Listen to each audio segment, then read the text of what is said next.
Welcome to On the Beat, everyone. I'm over here with Dr. Richard Hurd and Dr. Ricky Johnston, and of course they are from Gastroenterology, Associates of Columbus, and today we're talking all about, don't be irritated everyone, IBS, irritable bowel syndrome, correct? Right. Welcome back to the show, gentlemen. We really appreciate it.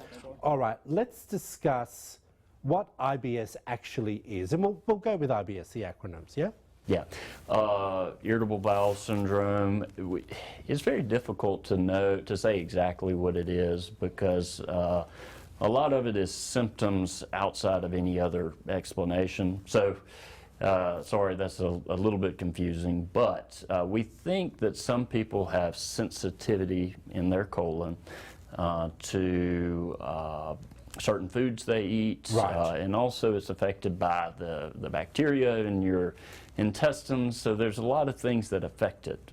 Okay. Mostly we're trying to treat symptoms with this. I'm going to just go off script here a little bit. Do you think these things, IBS, has a lot to do with, like you said, one of our foods? If we go back to eating that Mediterranean type of diet or caveman type of food, less processed, which is the kick that I'm on right now. Yes. What do you think of that? I think that would be beneficial for a lot of our patients. Really? We definitely tend to eat way too many processed foods and things in cans and boxes, and certainly cleaner eating I think would be beneficial to a lot of our patients. But we talk about, you know, dietary triggers, and it's tough because it could be different for everybody. Some foods may trigger some versus it may not trigger others. So we try to give people general guidelines regarding diet and hope that they can do some trial and error on their own and fine tune that to see what works for them. Okay, so what are some of the symptoms? Someone's sitting at home right now, and I know it's like you said, it's hard to sort of determine, right? Yeah, they're all very vague. We're sitting symptoms. there and we're watching us, okay? What do they need to be feeling or experiencing? Yeah, usually, well, three main symptoms that people have: abdominal, bloating, or discomfort. Okay. And then people fall into one or two categories, either diarrhea or constipation after that.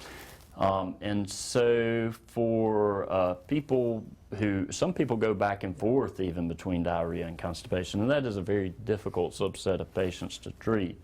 Yeah, we do have medicines and things that we can do to Okay, so help. is it an operation that one would need to have? Oh, no, this is completely symptom-based treatment with medication. So right. there's as Dr. Hurd alluded to, there's not any, we would want to rule out any major alarm signs such as bleeding and weight loss and things like that. So generally it's going to be the symptoms he talked about, and treatment is really just focused on the symptoms, and so that's why he talked about alternating bowel habits being harder to treat, because we've got good things sometimes for diarrhea and we've got good things for constipation, but when people swing back and forth it can be difficult because you might swing somebody from one side to the other. So but we definitely have great medicines for both of the sides of that, and then people who swing back and forth, I focus more on diet and probiotics and things like that. Literally I was about to say probiotics, because, you know, we've had interviews here with Dr. Robert, and he's, you know, all about the probiotics and making our gut healthy. But here's the thing, how do you know which ones to be taking? That's a great question.